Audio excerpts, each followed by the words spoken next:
शासनपति प्रभु महावीर स्वामी को हम वंदन करते हैं। सभी गुरु भगवंतों को तिकोतों के पाठ से वंदन करते हैं। श्रद्धावान भाई और बहनों, आपके अंदर विराजित माजलगांव से सुभाष कोठारी का सादर प्रणाम, सादर जय जिनेन्द्र। उत्तराध्यायन सूत्र के 7वें वर्ग पर ये मेरा पहला वीडियो है। अभी तक हमने 6 वर्ग का चिंतन किया है।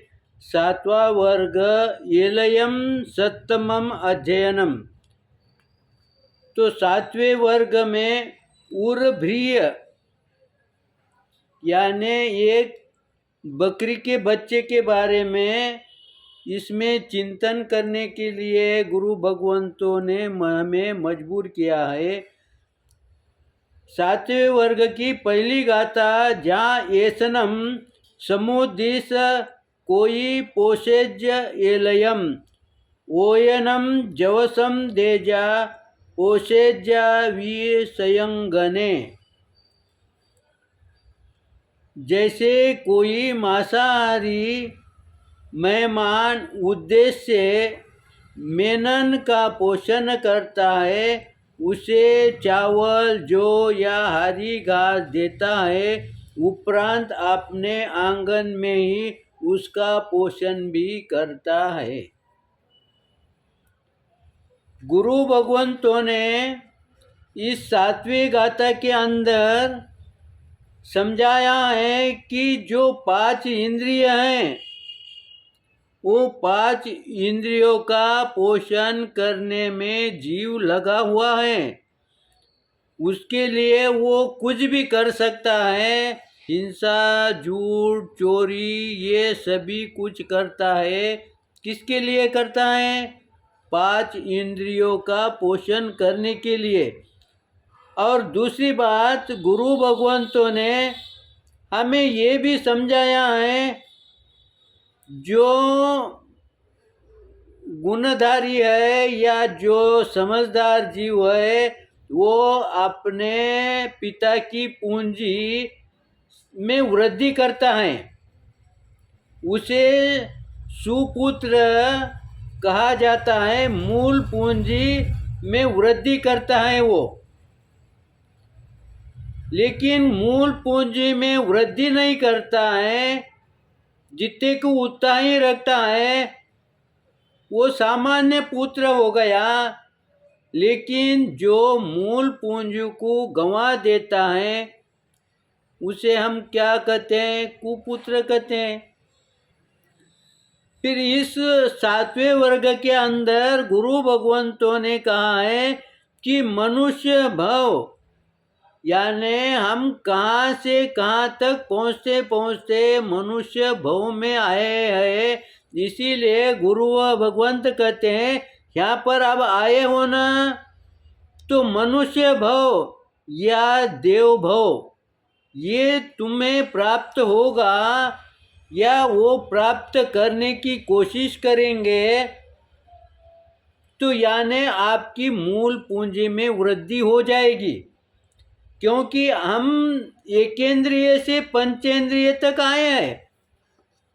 एकेंद्रिय से पंचेंद्रिय तक आए हैं। अब यहाँ तक हमारी मूल पूंजी में हम वृद्धि करते आए हैं। अब यहाँ से अगर समझो कम से कम इसमें वृद्धि करना है, तो हमें मनुष्य भव मिलना चाहिए या देव भव मिलना चाहिए। अब मनुष्य और देव की तुलना करेंगे तो हम क्या कहेंगे? मनुष्य भव से श्रेष्ठ देव भव है। लेकिन मनुष्य भव के 2 प्रकार हैं। जो सम्यक ज्ञान को प्राप्त करता है, जो चौथे गुणस्थान को टच करता है, वो जीव देव से भी बढ़कर होता है, श्रेष्ठ होता है। इसीलिए देवता भी मनुष्य के आगे, गुरु भगवंतों के आगे, या जो सम्यकधारी जीव है उसके सामने नतमस्तक होते हैं। इसीलिए वो मनुष्य श्रेष्ठ है। हम मनुष्य बोले तो क्या समझते हैं? जो कि हिंसा आदि करता है उसे ही मनुष्य कहते हैं। लेकिन इस सातवें वर्ग के अंदर गुरु भगवंतों ने तुम मूल पूंजी में वृद्धि करना, यानी मनुष्य से मनुष्य बनना।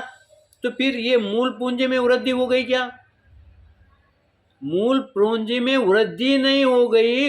लेकिन गुरु भगवंत यहाँ समझाते हैं कि तुम एकेंद्रिय से पंचेंद्रिय में आए हैं, अभी तुम्हें सम्यक ज्ञान प्राप्त नहीं हुआ है।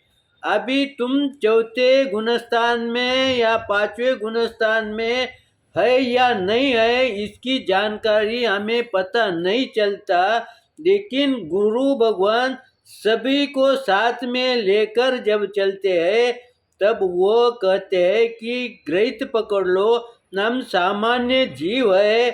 तो फिर इसमें वृद्धि करना, यानी इसका मतलब क्या हो गया?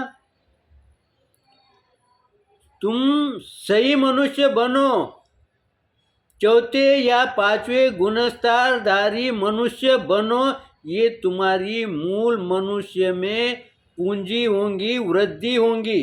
इस तरह से गुरु भगवान समझाते हैं इस सातवें वर्ग के अंदर तुम्हें मनुष्य भाव मिला है, तो तुम ये मनुष्य बनो या देव बनो। और आगे क्या कहते हैं? ये तुम्हारी कमाई हो जाएगी। इस तरह से गुरु भगवंत कहते हैं। आगे क्या कहते हैं वो? तिर्यंच अथवा मनुष्य भाव पाना मूल पूंजी के समान है, और तिर्यंच अथवा नरक बनना ये मूल पूंजी को गमाना है। यानी तुम तिर्यंच बन गए या नरक के जीव बन गए, इसका मतलब क्या हो गया? तुम मूल पूंजी है उसमें वृद्धि नहीं की, उसको घटा दिया। तो इसीलिए गुरु भगवान समझाते हैं कि कम से कम तुम अगर मनुष्य भाव में वृद्धि नहीं कर सके, चौथे गुणस्थान को टच नहीं कर सके, लेकिन कम से कम वापिस मनुष्य भाव ही मिला, तो भी समझना हम बरोबरी में छूटे। लेकिन अगर समझो वो भी नहीं मिला, हम तिर्यंच में गए, तो फिर हमारी मूल पूंजी रही क्या? यानी हमने यहाँ आके क्या किया? कमाई की क्या है? और अगर समझो तिर्यंच भवन नहीं मिला, नरक में चले गए, फिर भी हमने पूंजी से कितना कमाया? तो फिर जब हम मूल पूंजी को गंवा देते हैं, यदि हमारा पुत्र मूल पूंजी गंवाता है, उस समय हम उस पुत्र से क्या कहते हैं? उसे अच्छा कहते हैं क्या? उसे सही पुत्र कहेंगे क्या? वैसे ही हमारे परम पिता, यहाँ परम पिता यानी शब्दशः अर्थ नहीं लेना, लेकिन जो हमें कोई न कोई संचलन करने वाली शक्ति है, वो हमें क्या कहेगा? वो यही कहेंगे ना कि तुमने मूल पूंजी को खो दिया। हमारे गुरु भगवंत हमें क्या कहेंगे? तुमने मूल पूंजी को खो दिया। तो इसीलिए अभी हम प्रवचन में सुनते हैं, शास्त्र में सुनते हैं, गुरु भगवंत कहते हैं कि तुम चिंतन करो, ये मानो तू यहाँ आया किस लिए? तेरा जीवन कितने दिनों का है? आया किस लिए? इस पर चिंतन 2 मिनट कर। क्या कर रहा है इस पर चिंतन कर। क्या करने का बाकी है इस पर चिंतन कर। अब इस पर चिंतन करना संभव कितनी देर करेंगे हम?